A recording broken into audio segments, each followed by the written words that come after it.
Hmm. Hmm?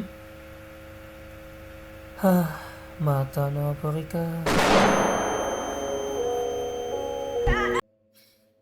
Oke, assalamualaikum warahmatullahi wabarakatuh. Perkenalkan, nama saya Muhammad Ridho Ramadan dari kelas 4 SCKCA 4A SCKC dengan NIM C0504244007. Di mata kuliah data mining ini saya ingin mempresentasikan hasil kerja UAS saya, yaitu implementasi text mining ulasan Mobile Legends menggunakan algoritma Naive-Bayes. Jadi di sini saya mengambil dataset komentar dari Play Store terhadap game Mobile Legends. Sini sedikit tentang data mining. Ulang jelaskan, data mining merupakan proses penggalian informasi dan pola yang bermanfaat dari kumpulan data dalam jumlah besar, menggunakan berbagai teknik statistik dan machine learning. Salah satu cabang dari data mining adalah text mining, yaitu proses pengolahan data tidak terstruktur dalam bentuk teks untuk memperoleh informasi yang dianalisis. Saya lanjutkan. Nah, ini adalah alur data mining saya. Saya mencari dataset yang cocok dulu untuk saya proses, dan saya sudah menemukannya, yaitu dataset komentar dari Play Store tentang game Mobile Legends dengan bahasa Indonesia. Lalu akan dilanjutkan ke proses pre-processing, yaitu pengolahan pengolahan datanya, seperti membersihkan data atau pengubahan datanya agar bisa nanti di training. Lalu training model, di sini saya menggunakan training model Naive Bayes, multinominal Naive Bayes. Lalu akan masuk ke testing model, dan setelah di testing nanti akan dievaluasi mulai dari akurasi, F1 score, presisi, score, dan yang lainnya. Lalu tentang dataset. Di sini saya sudah bilang saya memilih dataset ulasan game Mobile Legends dikarenakan dataset ini mempunyai atribut yang bisa digunakan untuk labeling. Juga jumlah datanya banyak, juga cocok untuk training model machine learning. Dataset ini mempunyai total sebanyak 10 atribut dan total data sebanyak 459.689. Tetapi untuk proses data mining kali ini saya hanya menggunakan dua atribut, yaitu konten dan score, di mana konten adalah isi dari data yang akan saya proses, dan score untuk menentukan pelabelan. Juga hanya di sini saya juga hanya menggunakan 20.000 data agar tidak makan banyak waktu. Karena 20.000 data itu kemarin saya membutuhkan 20 menit prosesnya. Apalagi jika saya menggunakan semua data bisa lebih dari 2 jam. Di sini kita masuk ke awal, yaitu pre-processing. Di sini saya akan melakukan proses data mining ini di Python dengan format file IPYNB. Kemudian memuat dataset ke dalam Python. Saya hanya mengambil dua atribut yang berguna untuk pre-processing, yaitu atribut content dan score.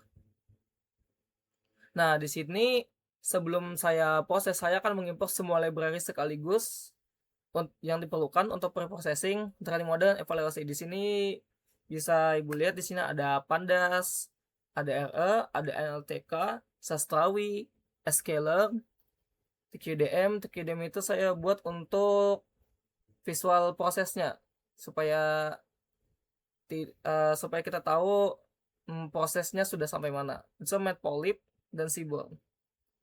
Di sini di bawahnya juga untuk keperluan NLTK-nya juga saya download.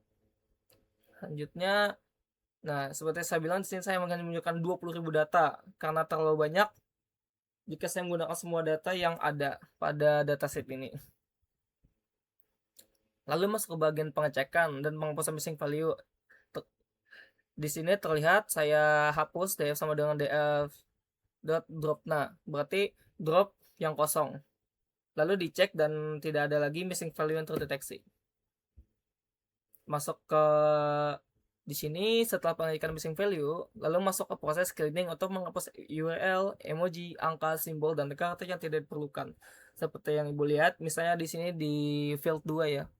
Di record yang kedua, bagusnya di sini kan ada dua tanda seru, tapi saat di cleaning tanda serunya itu hilang. Lalu lanjut ke bagian scaffolding, yaitu mengubah seluruh huruf menjadi huruf kecil. Yang biasanya ada satu atau dua huruf besar akan diubah semuanya ke huruf kecil, seperti yang dilihat di record pertama. Di kata jelek itu harusnya J-nya besar, tapi diubah ke J yang kecil. Yang di bawah-bawahnya juga sama. Dan itu setelah masuk ke proses setelah itu kita masuk ke proses tokenizing untuk membaca kalimat menjadi kata-kata. Ini agar mempermudah untuk nanti proses selanjutnya nanti ada. Nah, di sini kan jadi bisa nih jelek sistemnya ya. Habis itu bisa jadi per kalimat jelek sistem seperti yang terlihat. Setelah tokenizing, kemudian masuk ke proses stop word removal untuk menghapus kata yang terlalu umum dan kurang berpengaruh terhadap sentimen. Jadi di sini hanya mengambil kata yang memang kata dasar atau yang memang ada artinya lah. Di sini misal nih, kata yang tuh kan gak ada artinya, cuma seperti pelengkap hero yang gratis. Lalu setelah di stop word cuman hero gratis. Tidak ada yangnya, sudah dihapus. Kita lanjut. Nah, di sini masuk ke proses steaming untuk mengubah kata berimbuhan menjadi kata dasar. Nah, yang di sini yang saya maksud, jika saya mengambil semua data yang 450.000 tadi, maka di proses di sini bisa memakan waktu sekitar 1 jam lebih. Jadi saya mengambil 20.000 data saja, di sini sudah memakan waktu 22 menit 14 detik. Bayangkan jika saya mengambil semua data, maka akan lebih 1 jam untuk proses. Nah, di sini bisa dilihat, dan ini jika Ibu melihat juga yang ada 100% 2000 ini adalah yang tadi yang TQDM tadi itu. Ya, TQDM Pandas. Ini agar bisa terlihat status dan progresnya sampai mana. Jadi di sini setelah streaming akan terlihat nih. Misal di stop tadi kan di setiap. Nah, di setiap ini saat di streaming akan berubah jadi tiap, hanya kata tiap. Berarti kata dasarnya aja. Kata dasarnya dari di setiap jadi tiap. Hanya kata dasarnya yang diambil. Nah, lalu masuk ke ini sebenarnya hanya perbandingan saja. Saya menaruh ini. Itu perbandingan dari awal sebelum di pre-processing dan ini setelah di pre-processing. Tampilannya akan seperti ini. Lalu kita masuk ke pelabelan. Ini berguna untuk nanti kita training datanya juga. Nah, setelah pre-processing selesai, maka akan masuk ke tahap pelabelan sesuai dengan atribut skornya. Kan atribut skornya sudah ada di datasetnya. Jadi ini saya gunakan untuk pelabelan sentimennya. Jadi untuk skalanya seperti ini, 1 sampai 3 itu negatif dan 4 sampai 5 itu adalah positif. Bisa dilihat di sini. Lihat yang pertama tuh jelek sistemnya kalau main solo. Skornya itu 2 negatif. Lalu bagus skornya 5 itu ada positif. Lalu masuk ke proses untuk mengubah data menjadi fitur numerik menggunakan metode TF-IDF. Proses TF-IDF digunakan untuk memberikan bobot pada setiap kata berdasarkan frekuensi kemunculannya. Langkah ini juga diperlukan agar model memahami data numerik dan bukan teks biasa. Jadi kata-kata ini akan diberikan bobot. Jadi kata-katanya akan di convert ke nilai agar mesin itu tahu, model itu tahu, karena model tidak bisa memproses huruf, jadi hanya bisa memproses numerik. Jadi semakin banyak nanti akan diberikan bobot sebanyak apa sesuai dengan katanya. Nah, sebelum masuk training model, data akan dibagi menjadi 2 bagian, yaitu 80% data akan digunakan untuk training, sedangkan 20%-nya digunakan untuk testing. Karena jika misalnya 50-50, maka itu akan mengurangi keakurasian mesin. Jadinya memang perlu di 80% data. Memang harus banyak data yang digunakan untuk training. Dan untuk testing itu hanya sedikit saja, tidak apa-apa. Seperti lihat di sini dari 20.000 data, trainingnya diambil 16.000 dan untuk tes diambil hanya 4.000.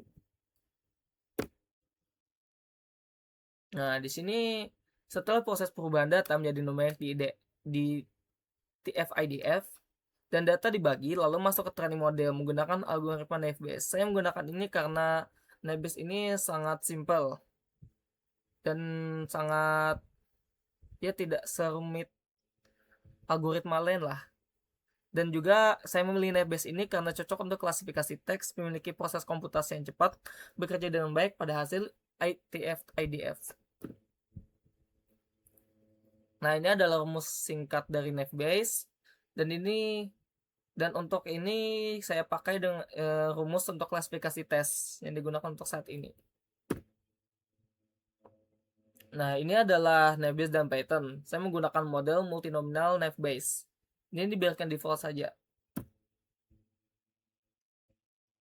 Nah, lalu ini saya setelah di-training pakai Navbase tadi, ini masuk ke bagian testing model yang sudah testing model. Ini adalah gambarnya. Setelah dilihat ini ada prediksinya. Di sini ada beberapa prediksi yang benar dan salah seperti yang pertama dan kedua itu benar, ketiga itu salah, keempat itu salah, yang kelima itu benar. Jadi ya tidak mungkin mesin ini menebak 100% benar. Nah, ini adalah evaluasinya. Dalam evaluasi ini pertama-tama kita cek terlebih dahulu akurasi modelnya dan bisa dilihat akurasinya itu sebesar 74,12%, sehingga dapat dikatakan memiliki performa yang cukup baik dalam melakukan analisis sentimen. Karena kalau modelnya itu mungkin 90 atau 100% itu malah dipertanyakan, mungkin entah ada data yang duplikat atau data yang terlebih membuatnya bisa menebak sampai 100 sampai 90%. Jadi yang kalau tidak salah ingat skala bagusnya itu 70 sampai 80% itu adalah skala baik dalam training. Nah, ini ada nilai presisi, recall F1 score dan supportnya. Ini saya akan buka Word supaya lebih jelasnya. Nah, kayak bisa dilihat di sini. Pada kelas negatif, nilai precision sebesar 75%. Recall sebesar 56% dan F1 score sebesar 64%. Hal ini menunjukkan bahwa model cukup baik dalam prediksi sentimen negatif, namun masih terdapat beberapa data negatif yang belum bisa dikenali dengan baik. Dan pada kelas positif diperoleh nilai precision sebesar 74%, recall sebesar 87%, dan F1 score sebesar 80%. Nilai recall lebih tinggi menunjukkan bahwa model lebih baik dalam mengenali ulasan dengan sentimen positif dibandingkan sentimen negatif. Lalu nilai support ini menunjukkan data aktual pada masing-masing kelas yang digunakan pada proses pengujian model. Pada penelitian ini terdapat 1.665 data sentimen negatif dan 2.335 data sentimen positif. Perbedaan jumlah data masing-masing kelas menunjukkan bahwa distribusi data pengujian cenderung lebih banyak pada kelas positif dibandingkan kelas negatif. Ya, kelas positif dan kelas negatif. Saya lanjut. Dan ini adalah hasil dari confusion matrixnya. Di sebelah kiri ini adalah confusion matrixnya dalam dalam dalam matrix, dan ini adalah confusion matrix sebelah kanan ada dalam diagram.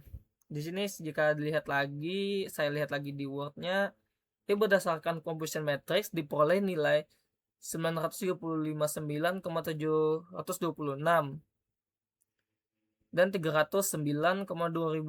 Artinya terdapat 939 data sentimen negatif yang berhasil diprediksi dengan benar. 726 data sentimen negatif yang salah diprediksi menjadi positif. 309 data sentimen positif yang salah diprediksi menjadi negatif, dan 2026 data sentimen positif yang berhasil diprediksi dengan benar. Jadi seperti itu penjelasan untuk confusion matrixnya. Terima kasih atas perhatiannya. Saya Ridho, presentasi saya cukup di sini. Salah hilap mohon maaf. Wabillahi taufik wal hidayah. Wassalamualaikum warahmatullahi wabarakatuh.